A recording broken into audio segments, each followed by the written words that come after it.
दोस्तों, आज धरती पर जितनी जीव प्रजातियां मौजूद हैं वो सब मात्र 1% हैं, क्योंकि बाकी 99% जीव प्रजातियां धरती के अंदर दफन हैं। यानी पिछले 3.5 अरब साल में खरबों जीव प्रजातियां पैदा हुई, लेकिन उनमें से 99% जीवों ने प्रलय का सामना किया। हम उनकी शमशान भूमि पर अपनी लाइफ जी रहे हैं। हमारे पैरों तले दफन ऐसी ही एक भीमकाय प्रजाति पृथ्वी पर राज किया करती थी, जो कि इतिहास की सबसे अधिक सफल जीव प्रजाति थी, यानी डायनासोर, जिसने करीब 10 करोड़ साल तक धरती पर राज किया। लेकिन क्या होगा अगर हम आपको बताएं कि ये सबसे सफल भीमकाय प्रजाति को एक दूसरे सबसे सफल सूक्ष्म जीव प्रजाति ने खत्म किया, जो पृथ्वी पर सबसे लंबे समय से मौजूद है, यानी मच्छर। जी हाँ, डायनासोर्स जैसी भीमकाय प्रजाति को खत्म करने के पीछे हाथ था काफी छोटे से दिखने वाले मॉस्किटो का।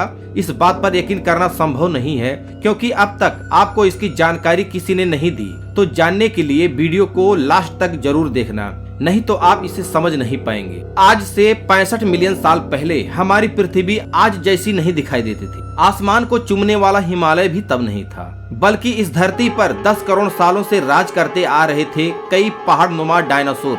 इनमें से कुछ डायनासोर्स हिंसक और मांसाहारी थे, तो कुछ स्वभाव से शांत शाकाहारी थे। जहां शाकाहारी डायनासोर्स इस पृथ्वी पर शांति से जिंदगी जी रहे थे, वहीं मांसाहारी डायनासोर धरती पर धूम मचाते थे। इस युग में पृथ्वी पर ऑक्सीजन की मात्रा अधिक होने से इस समय बड़े बड़े साइज के जानवर हुआ करते थे, लेकिन इन सब में डायनासोर को कोई कंपटीशन देने वाला नहीं था। और डायनासोर सोचते थे, कभी कभी लगता है कि अपन ही भगवान है। लेकिन दोस्तों, डायनासोर को पता नहीं था कि एक दिन ऐसा आएगा जब उनकी पूरी प्रजाति ही खत्म हो जाएगी, क्योंकि 10 करोड़ साल पहले धरती से काफी दूर मंगल और बृहस्पति के बीच मौजूद एस्टेरॉयड बेल्ट ने अचानक एक एस्टेरॉयड से दूसरा एस्टेरॉयड आकर टकराता है और उसके 2 टुकड़े हो जाते हैं। इनमें से एक टुकड़ा माउंट एवरेस्ट जितना बड़ा होता है, लेकिन इसकी डायरेक्शन पृथ्वी की ओर होती है। अनंत ब्रह्मांड में चलते चलते इसकी यात्रा को 10 करोड़ वर्ष बीत जाते हैं। अब ये क्षुद्र गड़ा पृथ्वी की तरफ 22,000 मील प्रति घंटे की रफ्तार से बढ़ने लगता है। यह पृथ्वी के करीब पहुंचने लगता है। यह चांद के बेहद करीब से गुजरता है, लेकिन चांद भी इसके बेग को रोक नहीं पाता और ये पृथ्वी की ओर अपनी शिकार की तरफ बढ़ने लगता है। अब इस एस्टेरॉयड को रोकना बिल्कुल भी संभव नहीं था। पृथ्वी पर खतरे से बेखबर डायनासोर कहीं किसी को जन्म दे रहे थे, तो कहीं शिकारियों से बच रहे थे। लेकिन असली शिकारी इन सबको अपना निवाला बनाने के लिए आसमान से आ रहा था। 40 किलोमीटर के व्यास वाला 20 खरब टन का यह एस्टेरॉयड पृथ्वी के करीब बढ़ता जा रहा था। जब यह पृथ्वी के वातावरण के संपर्क में आया, तब इसकी रफ्तार एकाएक 70,000 किलोमीटर प्रति घंटा हो गई। पृथ्वी के वायुमंडल में घुसते ही घर्षण से यह भयानक आग के गोले में बदल गया। अब इस शिकारी ने और भयानक रूप ले लिया था। मात्र 4 मिनट में इसने अटलांटिक ओशियन को पार कर लिया। 35,000 डिग्री पर यह लाखों सूर्यों के बराबर चमकने लगा। पृथ्वी से 5,000 मील की दूरी पर इसकी चमक इतनी तेज थी, अल्मेसोरस के कंकाल तक दिखने लगे। पृथ्वी के नजदीक आते ही हजारों जीव इस आग के धकते गोले को सिर्फ देखकर पूरी तरह से अंधे हो गए। डायनासोर नहीं जानते थे कि यह चमकीली चीज उनकी मौत है। पलक झपकते ही ये एस्टेरॉयड मैक्सिको की खाड़ी के पास छिछले पानी में जा टकराता है। लगभग 35,000 डिग्री सेल्सियस की ऊर्जा वाला एक भयानक विस्फोट होता है। ये विस्फोट लगभग 10 हाइड्रोजन बम के विस्फोट के बराबर था। विस्फोट के आसपास कुछ ही सेकंड्स में सभी डायनासोर्स खत्म हो गए। इस क्षुद्र ग्रह के टकराते ही धरती से लाखों टन मलबा अंतरिक्ष में चला गया। टकराव वाली जगह पर 180 किलोमीटर चौड़ा 20 किलोमीटर गहरा गड्ढा बन गया। धरती के कई हिस्से टूट टूट कर ध्वनि से भी तेज गति से ऊपर की तरफ उठने लगे। विस्फोट की जगह से 5,000 मील की दूरी पर तापमान 600 डिग्री सेंटीग्रेड तक पहुंच गया, जो कि डायनासोर्स की त्वचा में मौजूद पानी को भाप में बदलकर डायनासोर्स की त्वचा को चीरने के लिए काफी था। विस्फोट से उठे धूल के कण आसमान में धूल के बड़े बादल के रूप में बदल गए। धरती के अंदर भूकंपीय तरंगे उठने लगी। इससे समुद्र में विशालकाय लहरों का निर्माण हुआ। भूकंपीय तरंगों से सभी सक्रिय ज्वालामुखी धधक उठे। आसमान में उठे पत्थर के टुकड़े अग्निपिंड के रूप में बरसने लगे। धूल का एक बड़ा तूफान 6000 किलोमीटर प्रति घंटे की रफ्तार से चला।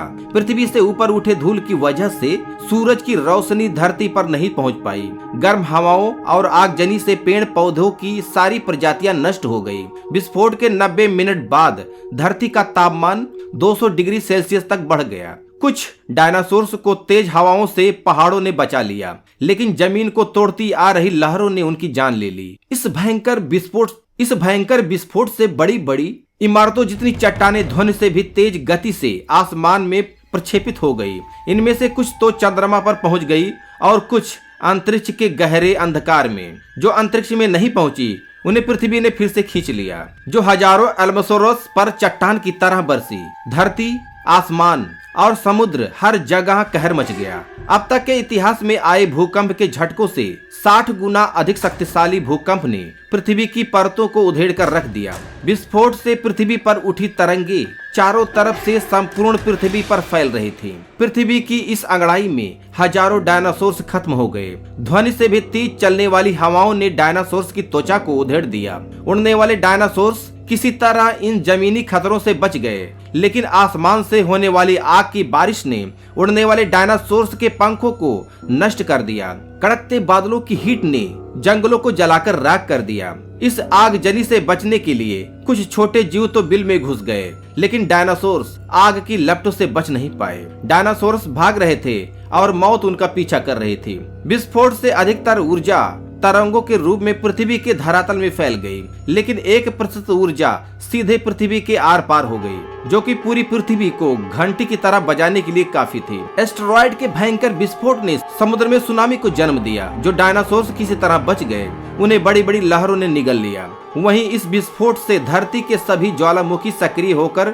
आग उगलने लगे। विस्फोट से निकले धुएं के बादल ने धरती को कई महीनों तक अंधकार में ढकेल दिया। सूरज की रोशनी के अभाव में पेड़ पौधे भी नष्ट हो गए। जो डायनासोर्स किसी तरह बच गए उनके लिए पृथ्वी पर खाने के लिए कुछ नहीं बचा, उन्हें भूख ने ही निगल लिया। इस तरह इतनी बड़ी धरती पर डायनासोर्स को कहीं भी छुपने की जगह नहीं मिली। जमीन, आसमान और समुद्र हर जगह प्रलय ने उनको घेर लिया था और वैज्ञानिकों के अनुसार इस तरह सभी डायनासोर्स की मौत हो गई। लेकिन अभी कहानी खत्म नहीं हुई है। वैज्ञानिकों के अनुसार डायनासोर्स के इस मृत्यु का काल के बाद हजारों डायनासोर्स के कंकाल मिलते हैं, जिससे पता चलता है कि डायनासोर्स एक साथ नहीं बल्कि धीरे धीरे मरे थे। एस्टेरॉयड ने जहां डायनासोर्स को एक साथ खत्म किया, वहीं डायनासोर्स के मरने का एक और कारण था जिसने उन्हें धीरे धीरे मारा, और वह थी एक ऐसी जीव प्रजाति जिसे डायनासोर्स भी घबराते थे। वो थे मच्छर और कीड़े। वैज्ञानिकों के अनुसार कुछ डायनासोर्स की प्रजाति को मच्छरों और कीड़ों ने खत्म किया था। आज से करोड़ों साल पहले ट्रायसिक युग में ही एक मच्छर डायनासोर्स को काटते हुए जब उड़ा तो वह पेड़ से निकलने वाले रिजल्ट के घोल में फंस गया। करोड़ों सालों बाद यह एम्बर फॉसिल के रूप में जब आज के समय में वैज्ञानिकों को मिला, तब इस मच्छर में मौजूद खून को टेस्ट किया गया। जो वायरस इस मच्छर के खून में मौजूद थे, वही वायरस और बैक्टीरिया डायनासोर्स के अवशेषों में भी पाए गए। इसका मतलब था कि ट्रायसिक युग में एक महामारी फैली थी जिसने डायनासोर्स को धीरे धीरे मारना शुरू कर दिया। जहां एस्टेरॉयड डायनासोर्स के सडन एक्सटेंशन का कारण थे, तो वहीं ये छोटे छोटे मच्छर उन्हीं डायनासोर्स को पीलिया से बीमार करते हुए भी मार रहे थे। पृथ्वी पर होने वाली तबाही से पृथ्वी पर उस समय मौजूद जीवन एक बार के लिए लगभग खत्म हो चुका था। लेकिन उस समय कुछ ऐसे जीव भी थे जो इस भयंकर तबाही से बच निकले। वो थे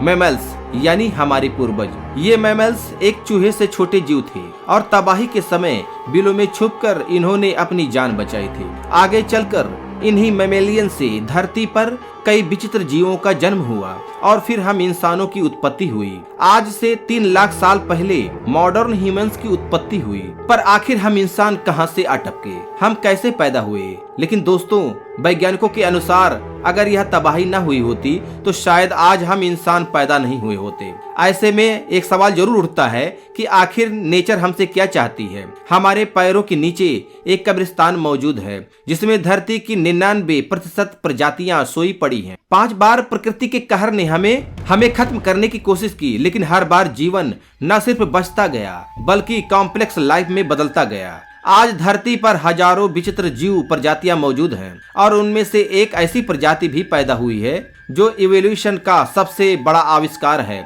यानी हम इंसान, जो धरती को पार कर मंगल तक पहुंचने की होड़ में है, जो ऐसे किसी एस्टेरॉयड को नष्ट करने में भी सक्षम है, जो लाइफ को ऐसे खतरों से बचाने में सक्षम है। तो ऐसे में प्रकृति हमसे क्या चाहती है? क्या हमें दूसरे ग्रहों पर जीवन को फैलाना चाहिए ताकि हम लाइफ को प्रकृति के कहर से बचा पाएं? दोस्तों, डायनासोर्स के इस भयानक अंत को देखकर आपको क्या लगता है? क्या आपस में दंगे फसाद कर हमें खुद के समय नष्ट करना चाहिए या एक साथ मिलकर विज्ञान के साथ चलकर लाइफ को मल्टीप्लेनेटरी बनाना चाहिए? क्योंकि हो सकता है कि अगला एक्सटेंशन का कारण कोई एस्टेरॉयड न होकर हम इंसान खुद हों। इस बारे में क्या सोचते हैं? कमेंट में जरूर बताना। तो दोस्तों, अगर जो हमारी वीडियो पसंद आई हो तो हमारी वीडियो को लाइक कीजिएगा, शेयर कीजिएगा और हमारे यूट्यूब चैनल को सब्सक्राइब कीजिएगा। इसी के साथ नेक्स्ट वीडियो में मिलेंगे। जय हिंद, वंदे मातरम।